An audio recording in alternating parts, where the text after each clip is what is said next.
The city of Philadelphia was founded as a haven from persecution.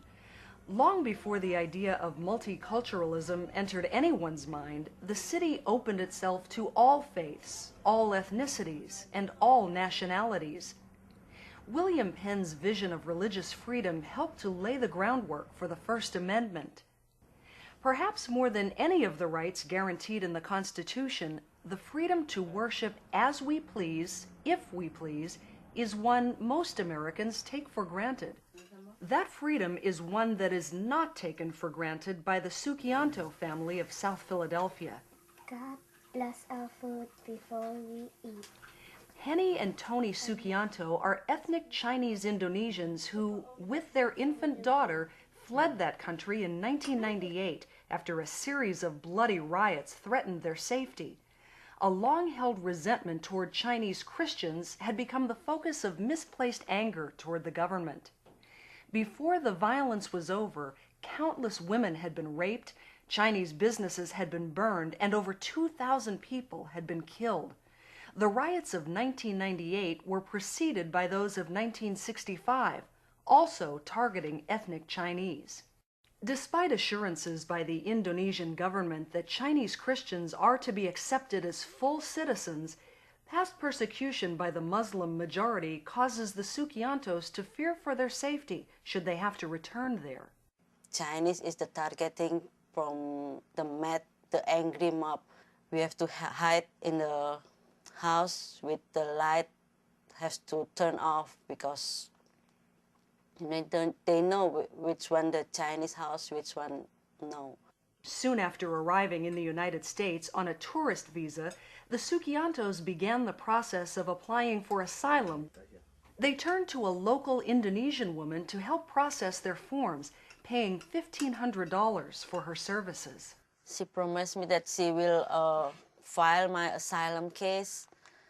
But after 3 or 4 months, I came to her again and asked about what did I get for the proof that you already filed my asylum case. And she told me that I already sent your application and everything.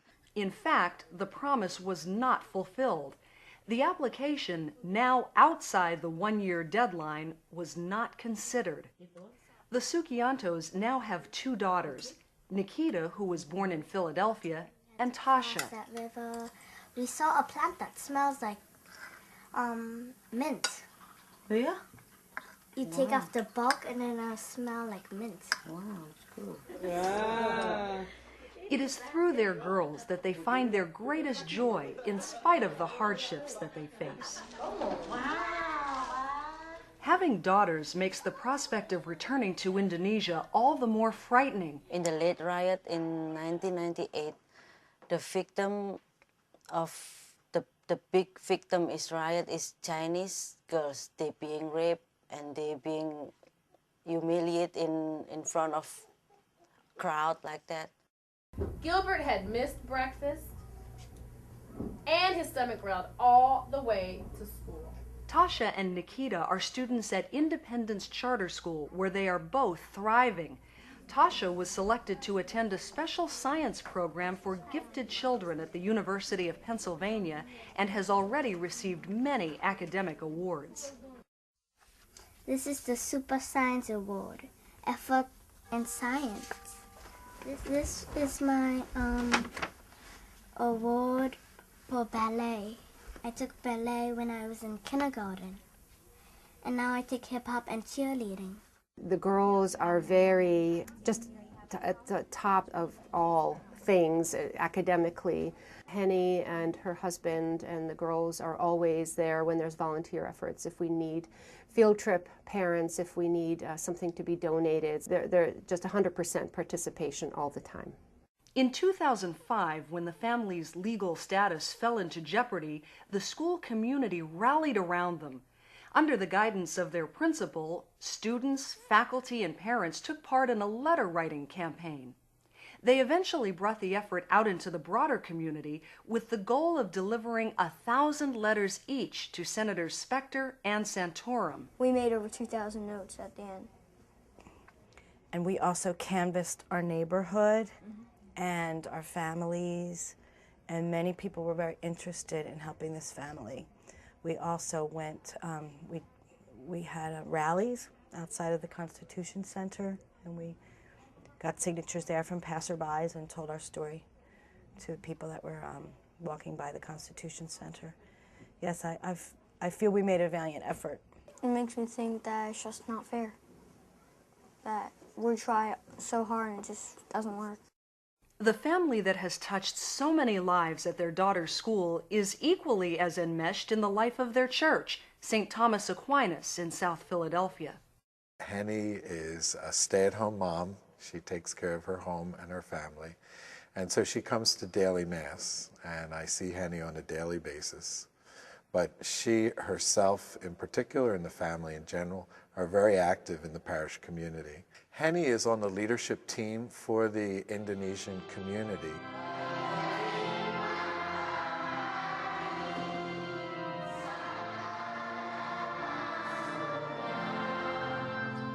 Henny is particularly responsible for the religious education, which means she oversees all of the aspects of religious education for the children of the community in our parish, and herself is even one of the teachers. And so she has a very responsible position and does a lot of work for the community in that position that she has.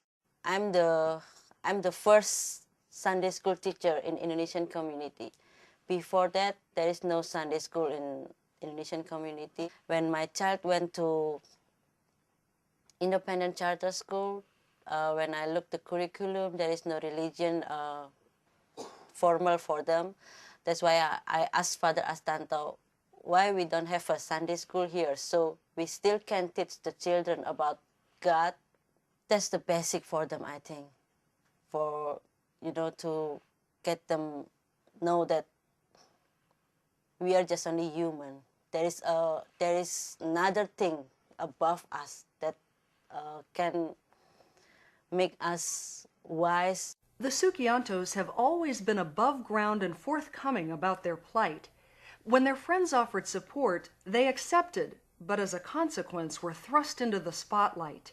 They have appeared in American media several times, which they fear would only complicate their situation if forced to return to Indonesia.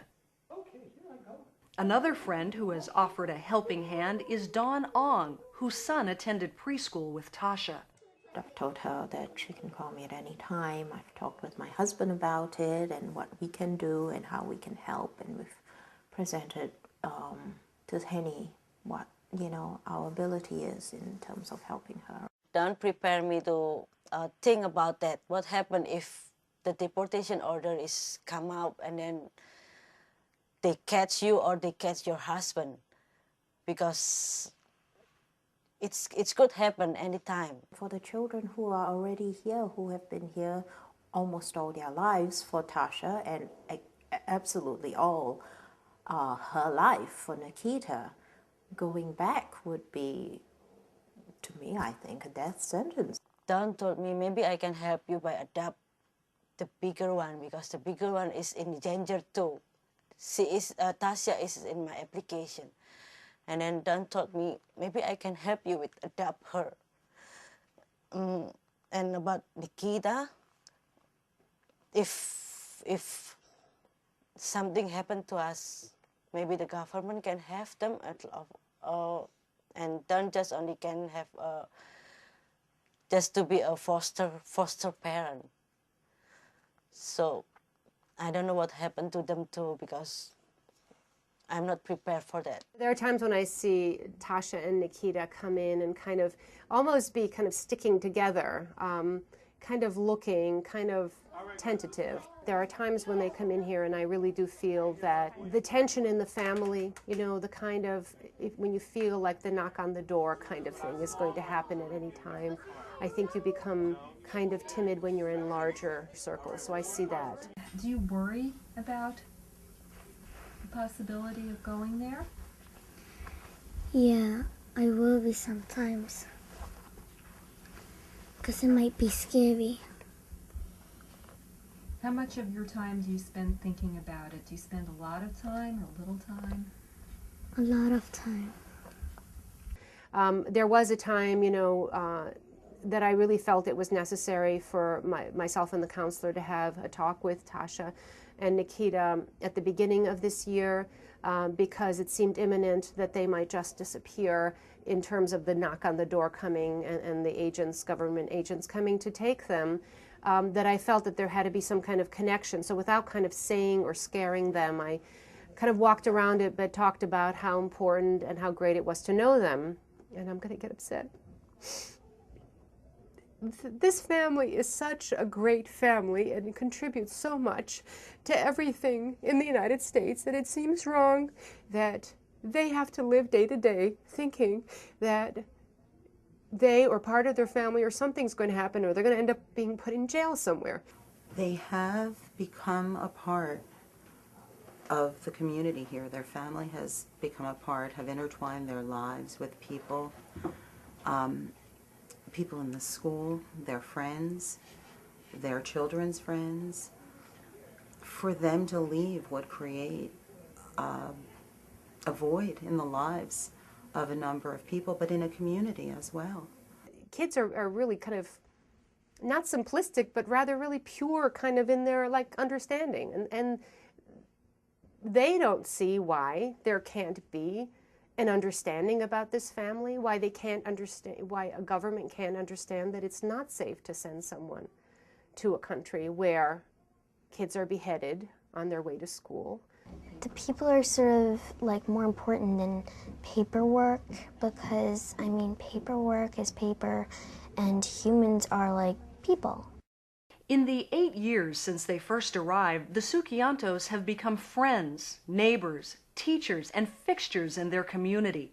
They have given of themselves in return for the opportunity to raise their family in peace. We came here as a family.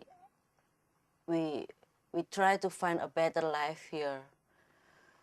We are not escaped from Indonesia as a criminal or something like that, but because we are Chinese and we are Catholic, we are victim in Indonesia. That's why we came here, to find a better life, especially for the children.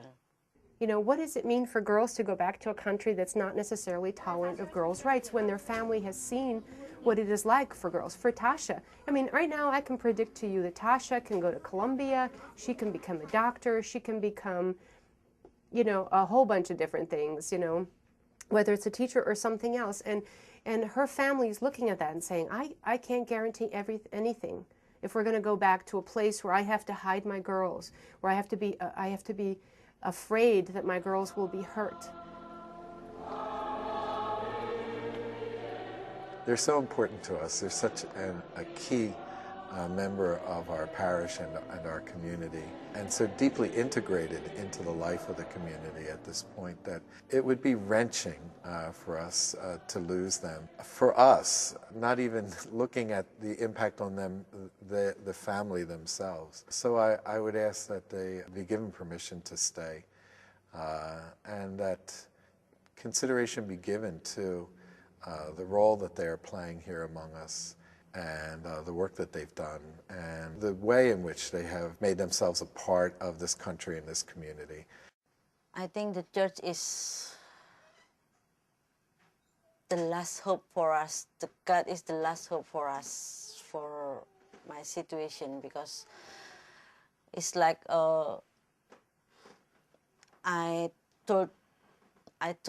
it's like I told the Father everything that I got. So He is my only hope.